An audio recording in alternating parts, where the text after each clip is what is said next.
So, this is the vision. All the good words are there. And these are some of the images from our project to show what specifically some of these places would look like. We made the buildings white, not to get into debates and argument about architecture, but the massing and the form are all real places in a transformed Tysons. And this prototypically is the kind of challenge you have in probably the dozen edge cities you have in the greater Houston region, right? So, working with the task force over 15 months, there really was consensus on an unprecedented amount of intervention. And Virginia is even more of a property rights, don't mess with my land state than Texas, if you can believe it. Much more. Massive transformation. Just look at the road network changes. This is a plan that will be implemented by a new authority for Tysons Corner. Okay, so significantly more road gridding. And the road gridding proved crucial to being able to offset congestion despite massive increases in office space and housing. New land use plan, new standards for streets, new implementing big interventions in this exercise. So, if you look at these plans, these are the 4 transit stations in Tysons, and this is a map showing different FARs that are established as maximums, and you can see they taper off around the transit stations. The blue, you can extend the impact of transit via a good collector system, whether it's bus or light rail. So you get less FAR if you're on a collector bus that runs within Tysons than if you're at the station or within 500 feet of the station. But this is the FAR pattern. This is the road network. This is the green network. We were very conscious of the importance of connecting greenways and open space, and this is the composite plan.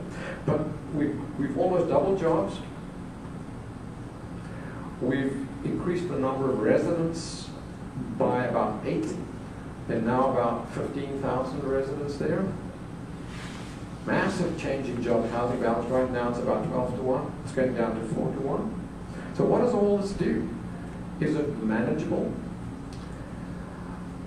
Ran a number of indicators. Just on the traffic issue, while we doubled and almost tenfolded population, doubled office, almost tenfolded population, traffic congestion didn't increase proportionally. Traffic congestion increased by a significant amount, 86% more congestion. Okay? And the political attitude was, okay, tough luck. We're going to live with more congestion, but the mode split was significant. A lot more transit users would offset that. What we were interested specifically was, what does all this do to greenhouse gases and carbon footprints?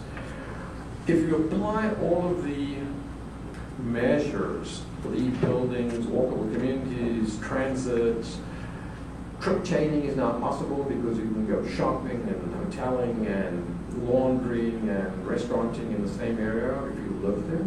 Apply all of these results, you get a significant reduction in emissions per capita. Per capita. Overall, it increases.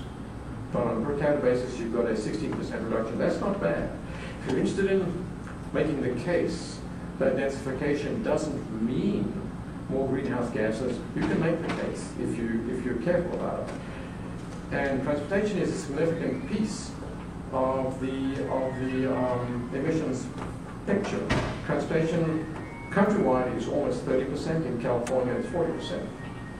So it's a worthwhile challenge. The way we tested emissions was we've created a tool called CFIT that looks at all of these categories of emissions, and the software allows you to choose building types. You can set levers for density. You can set levers for all kinds of useful things.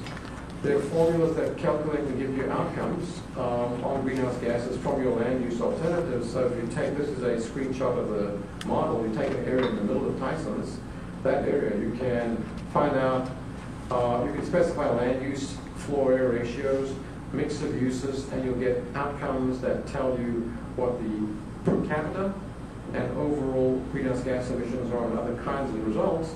This is geeky stuff, but politicians will respond to these animated visualizations. These column heights show you emissions.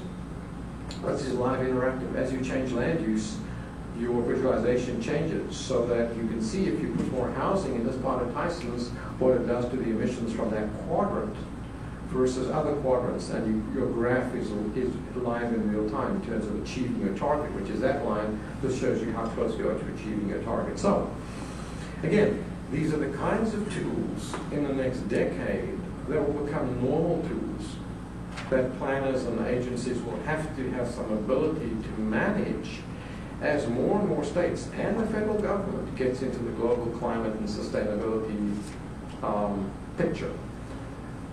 That's it on stuff. As always, planners are leading the way and everyone's following us. Any thoughts, comments, questions, discussion, responses? Dave, yeah. I want to ask about this. Earlier you cited a statistic that Houston was sort of in the middle about having centers. Yeah. Yeah. And then talked about it having more edge cities than perhaps other places. I don't think in conflict. I'm not sure I understand what that means. So centeredness is a measure of how many edge cities and dense nodes places have. So, yeah, on a regional basis, on a national basis, Houston is 24 out of 83. But you've got a lot of big edge cities. But outside of that, you don't have a lot of nodal, densified, mixed-use areas. You've got those in some of your edge cities, in the Gallerias and the center city projects. But outside of those, you don't have a lot of stuff. So yeah, you've got a lot of big edge cities, but the rest of it's not like that. It's not centered. That's very diffuse. It's edgeless cities. Right? Yeah, I'm not sure that's true, though. So Okay. Is that the Smart North America study? Yes, I think so. Ewing, Chen, blah, blah, blah, blah, blah, blah. Yeah, that's the study. Huh. Yeah, you may be right. They miss nuances in the way they measure stuff, Dave, that means, but that's what the analysis shows. Yes? I wanted to ask a question about your Tysons Corner example. You showed, I guess, the existing Tysons Corner with a certain layout of streets, and then you talked about increased gridding. I'm kind of curious about how you can actually implement that on a practical scale, especially when you have, let's say, for example, big strip center type areas with huge parking areas. Absolutely. Where they're owned by maybe one, sometimes multiple owners. Yep. How would you enforce that in practice and actually force, I guess, a redevelopment of that kind of area with a new street that wasn't there before? No, perfect question and a very real problem. In Tysons, there were only about 18 major property holders, only 18. The density upgrade was so significant for them that they were all assuming massive redevelopment. They were all going to redevelop. We're talking about 2 years ago, before the current economic situation, right? But they all assumed major redevelopment over time. Okay, so they had no problem buying into a new road network because they got a lot of increased density. They got more transit access, and it's built into the plan. And when they come with permits and plans, they have to respect that. And in fact, part of the proffer system in Virginia, everything works on negotiated deals. So part of getting your rezoning means you have to provide green space, you provide the network of connectivity on your site, you have to buy into the whole plan. So in this particular case, it's not a hurdle. That road network, even though it seems insanely fine-grained, all the developers most of them were at the table in this 1 year process. They said, fine, that's not a problem for us. Again, it's such high value land and there's so much development that's going to happen that's not there today, that the numbers worked. Can I add something else? Yeah. Follow up on that? But wasn't there also a feeling that they were wasting land with service parking?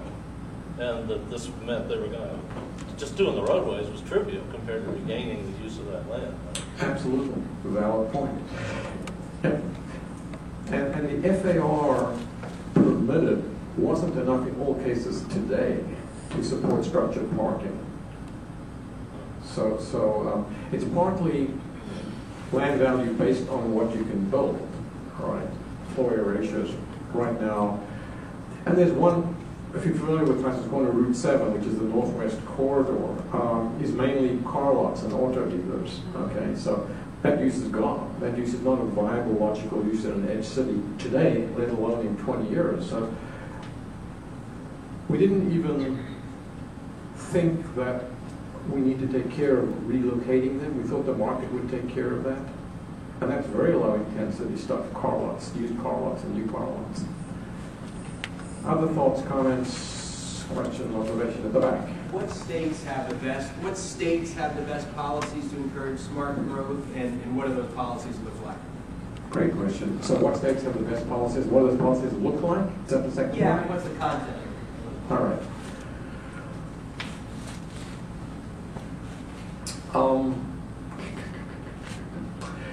I'd bore you if I told you that Oregon probably has the most powerful state legislation to achieve smart growth. Urban growth boundaries are a big part of it. Regional governance in the port region is the essential part of it. They very strictly specify how much of your future growth has to be in your growth boundary. It has to be 25 years, and it's supposed to be a moving target. Every time you update it, you're meant to still provide for 25 years of growth. They assume 15% of new growth will be redevelopment and infill. Today, it's about 6%. Okay, so and they've got strict agricultural zoning in the rural areas. Okay, so hey, that's the big one, if you will. Maryland is probably next, although Maryland at the state level, it's all by incentive. Okay, state won't build any roads if you're not in a preferred priority funding area, which are denser defined areas. But it all works through incentives. There's not a lot of hammers. And sticks, it's mainly carrots. Its impact has been marginal. The counties have been much more successful in doing transfer development rights, cluster zoning, agricultural zoning, 1 per 50 acres in Baltimore County is what you could do only for the last 30 years, 1 per 50 acres. Concurrency of facilities is another big hammer, and that's why you have to say Florida is in there, but Florida has been mainly talking about consistency between plans and zoning and concurrency of infrastructure. While there's lots on the books, its success is debatable. It's required, it's very cookie cutter, but its success on the ground is debatable. California's got all kinds of stuff all over the place. Maine's doing some interesting things. Bottom line, no one has yet done all of it well. Portland comes closest, but Portland had some unique situations in terms of politics and demographics that made it possible in the 70s to do what they did. Utah's been trying in some areas. Georgia's muttering and mumbling. Tennessee's got urban growth boundaries, but a lot of this doesn't really make much difference. So we got pieces of answers here, then everything. What's obvious is that incentives alone won't happen, which is Maryland's story. You know, it's just not going to do it. They chose not to incentivize schools. Had they made schools part of the deal, it would have been a different story. But the politics of putting schools in dense areas couldn't fly. Same with sewer and water. There's no local money or state money for sewer and water. As soon as there's state money for sewer and water, not to speak of federal money, and you make sewer and water part of your growth management strategy, that's real teeth. You don't get money to expand a sewer plant if it's not in the right area. That's teeth. No one's done that. No one's done that. So, you know, we're at the beginning stages of any real growth management compared to what Europeans are doing and what Asian countries are doing. But it's the dilemma with democratic regimes and planning by consensus and respecting land rights, and it's not going to be solved tomorrow. And climate change may or may not be a strong enough force to get people's mindset changed. That answer we don't know yet. Jeff? your accepting is given for the immediate future that we're probably going to be in an all incentive-based environment, what do you think are the most powerful incentives? I think powerful incentives in the Houston type context are encouraging landowners to pool their land to do integrated large-scale comprehensive plans. So when you've got a large piece of land, several thousand acres rather than several hundred acres, you can do all kinds of things that you can't otherwise do in terms of sustainability. And a lot of ordinances make it very hard for big developers to come with big projects and get approved. But I think that's, from incentives point of view, one good way. You get more goodies if you come with big developments. You get more density, you get more fast tracking of approval, you get more housing density types, you get a better range of commercial uses. In other words, planned unit development, that whole story. You've got to incentivize somehow, because it's one of the best ways, again, to get integrated sustainable planning. So trying to encourage bigger projects.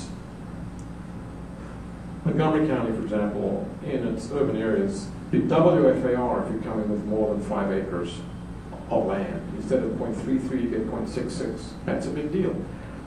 In Howard County, where I was the planning director for a while, we said to any mixed-use developer, if you're going to come in with a portion of the district, you have to do a plan for all of it.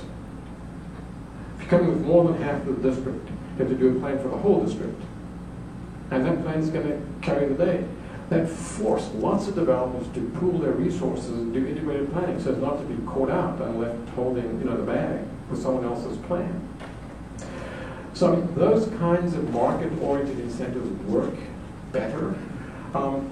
Reducing process time. Developers will tell you that the most frustrating thing is processing time, right? And complexity and being second-guessed by councils or elected officials who focus on picket fences and permitted uses. So making approvals administrative rather than legislative political, making approvals administrative is the biggest incentive for good development. If you want good development, make it easy. And any zoning ordinance will have 50 pages on mixed use and new urbanist standards, and it's all by special permit, special rule. Quarter-acre lots, don't even need to review them, approved automatically. You've got to reverse that if anyone's going to do what you want. Get back to this question about the states, which ones are doing the best, and ask the question about metropolitan regions as opposed to states. Okay. It's a different picture. Yeah, I think so. When you say doing the best, the question is, do you mean who are getting results or who are doing the best work and the most interesting policies? Because there's a big difference. The metropolitan regions that are the most active are the West Coast regions from about Sacramento. For the last 10 years, they're doing a great job. Blueprint Sacramento, I'm sure you're familiar with, right? SCAG, ABAG, SANDAG, the big metropolitan agencies on the West Coast are doing... Where are those places? Okay, sorry. SCAG, SANDAG, San Diego Council of Governments, ABAG, the San Francisco Bay Area Council of Governments, Sacramento is SACOG. The West Coast folks have some tools that you don't have in Texas. Joint Powers Authority. If two jurisdictions get together and collaborate, they can use the legal powers of either of them to implement policies. Joint Powers Authority is a big deal in California. So the California metro areas are doing the most with transit, with ecology, because the economy of California is in a shambles right now. They don't have a lot of money, and they don't have a lot of leverage. But they're doing a lot of interesting stuff. Atlanta Regional Council is doing interesting work. And you guys are doing some great work out of HGAC. DVRPC, Delaware Valley Regional Planning Commission, the Philadelphia region is doing interesting work. Small states like Maine are doing very interesting transportation land use coordination. In fact, Maine DOT is saying to locals, if you don't do what we want you to do into this growth pattern, we won't give you money, period, for roads, period. Big deal. So, you know, different places are doing different things, but impacts on the ground, I don't know that we know that yet. I mean, clearly, again, Portland, you can see it in the landscape to some degree, right? They've been doing it for 50 years. Maryland, you can see that that's because of the counties, not because of the metros. I don't know, you tell me. Any other candidates here for regional metropolitan effectiveness? I wonder about the DC region. Yeah, but it's fragmented, you know. We see in parts of Maryland, huge impact, but that's because of the county level stuff, not because of regional. The regional agencies in DC don't have any real power. Washcard is Virginia, District, and Maryland. They fight like cat and dog about everything, let alone land use policy, right? Baltimore region, smaller number of players, just 6. But it's the counties that have called the shots, not the regional agencies. Once federal dollars from the new ICT times 5 begin to flow through NPOs, and there's real power attached to the NPOs, funding-wise and policy-wise, once and if that happens under this current administration, we may have a different story. Do you think that's going to happen? If you look at the people in places of power in the new administration, they're definitely going to try and make it happen.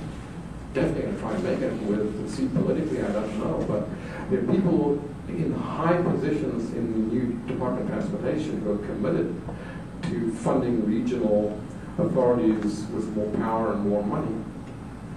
So, yeah, there'll be a huge battle in the next decade if this legislation occurs. And states, DOTs will have to give up more power to NPOs in terms of prioritizing projects in the CTPs and in the SIPs and all of that stuff.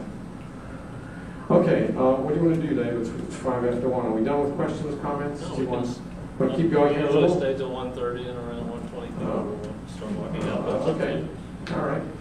Anyone else want Let me ask you another one then. to? Anyone else want to comment just before we? Anyone else want to jump in here? All right, go ahead then. What are your thoughts about loop roads, new ring roads, and how that's going to play out in this world of greenhouse gas? Is this a loaded question? Are you talking about a fourth or a fifth beltway around Houston? Yes. And Atlanta's been debating a outer loop for at least a decade, actually. And Charlotte's building one, of course. But we had a very real situation on this issue in Charlotte when we were doing the transit land use plan for the 5 corridors. They were about to build a beltway. Okay, there's a close beltway around the city of the beltway. And the elected officials, the council members, took us into a quiet room and said, we want you as consultants to kill the beltway, because otherwise our transit will never succeed. Unless you kill the beltway, this is the council president, unless you kill the beltway, I'm not going to vote for your plan and for the tax increase.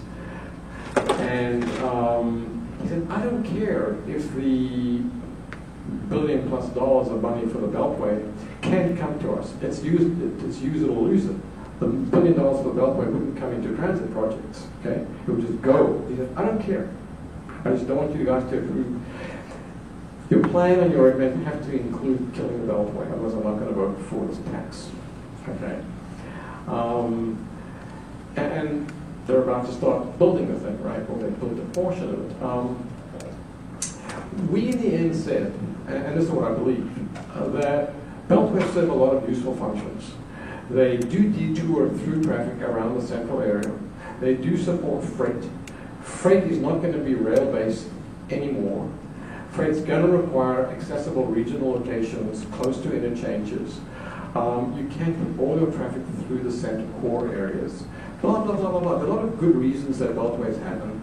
And I believe that in the end, you have to manage land use at interchanges.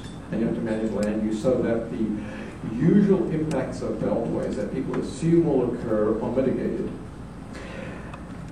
You're implying by that question that beltways force decentralization of growth, and beltways force competition with downtowns and core areas, and beltways generally destroy urban concentrations.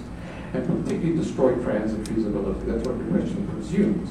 There's a debate about that. David Harkin of the University of Charlotte has been publishing studies for the last decade saying that's not the case at all. If you look at the cities without beltways, like Charlotte, beltways, okay? So there are people that will say, and try to prove it, that beltways are not a sufficient condition for massive decentralization.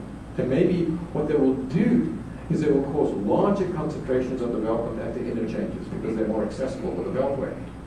So if 59 was always going to be 59 in a major arterial east-west, it would have one scale of development. If 59 had a new outer beltway, it would become a regional megacenter that would then not otherwise happen. But it's not going to increase the net amount of growth that's going to occur. It's just going to focus it at a larger scale. Okay. So that may or may not be a tragedy.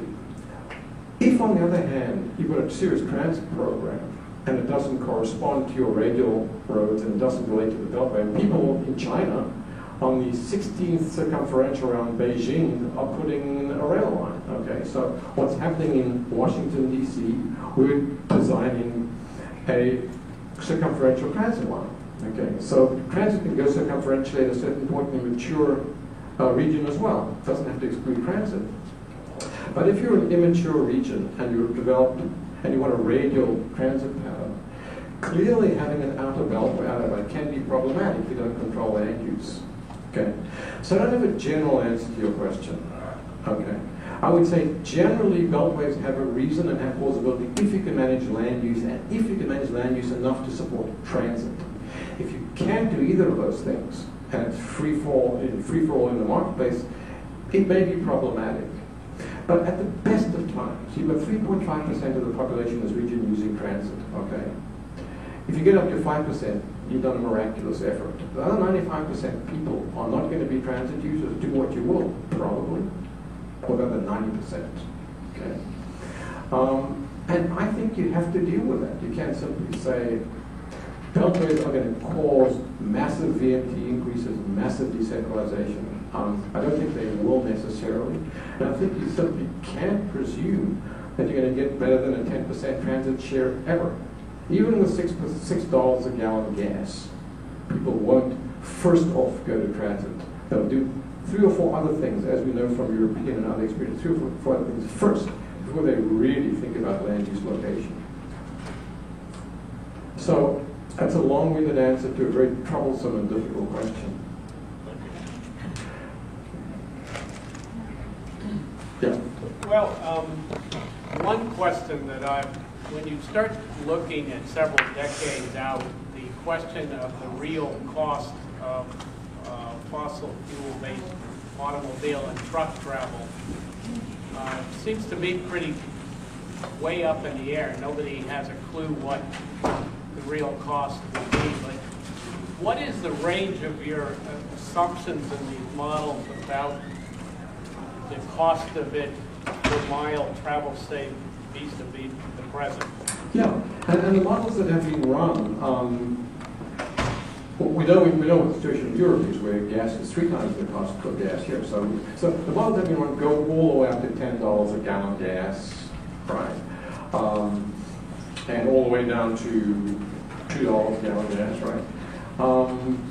And the results at the extremes are predictable if the other assumptions hold. People do concentrate more, they do trip chain. Land use at that point does become sensitive to gas prices, but it's at the extremes. People will first downsize their cars, buy more fuel-efficient cars, maybe van pool, maybe work at home and telecommute. Telecommuting is only about 3 to 4% today. It could easily be 15%.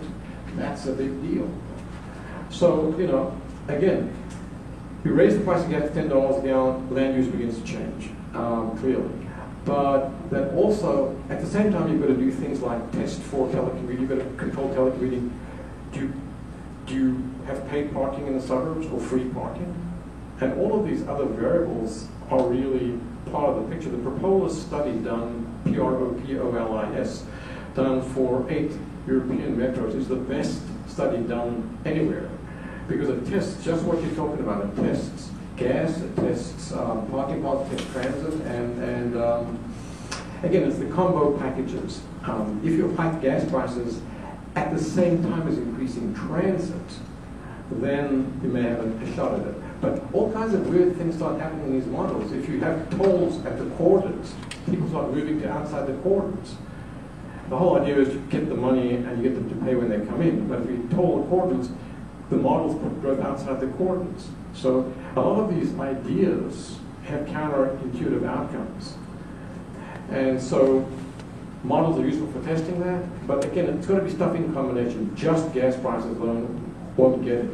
And something that just putting transit in a community in the hopes of revitalizing it won't do it. It's got to be transit just one component, and it's necessary, but in no way ever sufficient.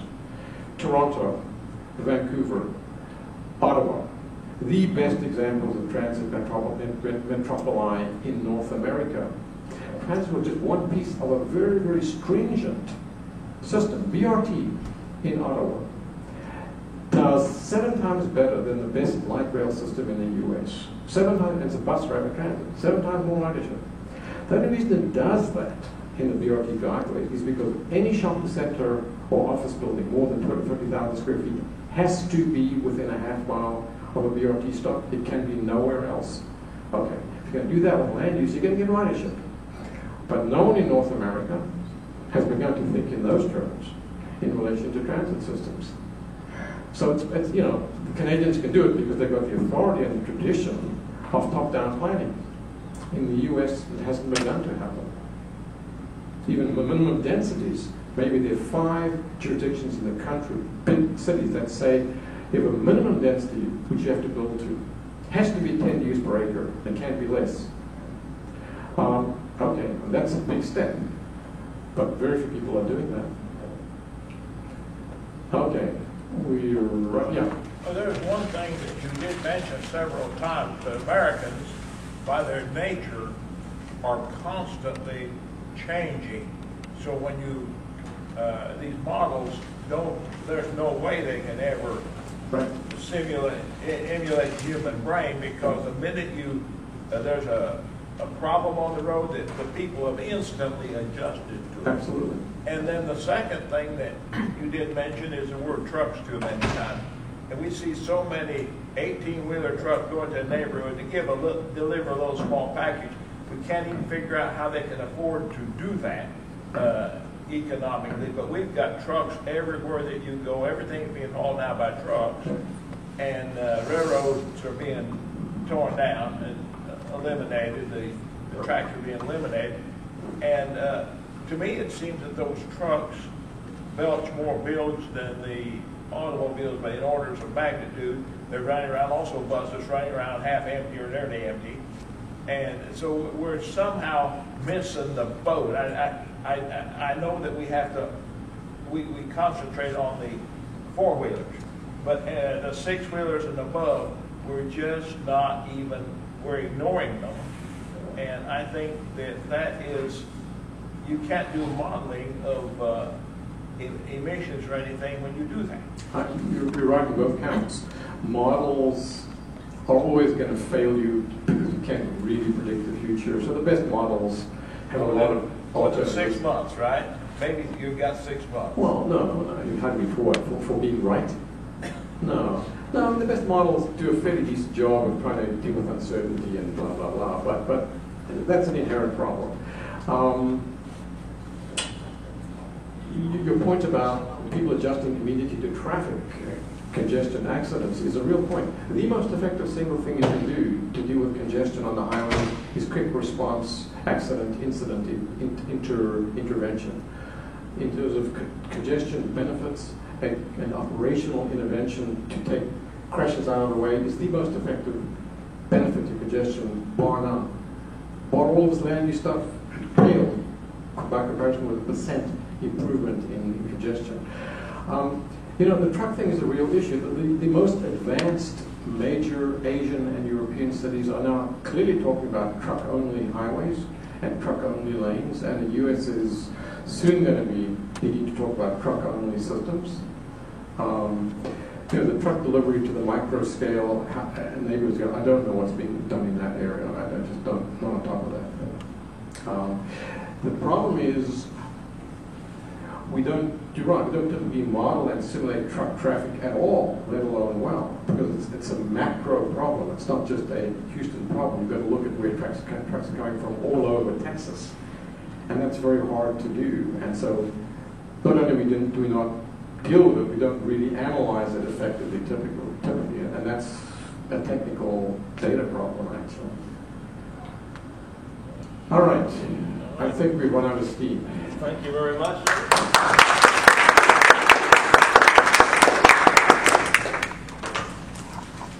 Thank you all, and we'll be back here next month. Please pick up some of this material over here.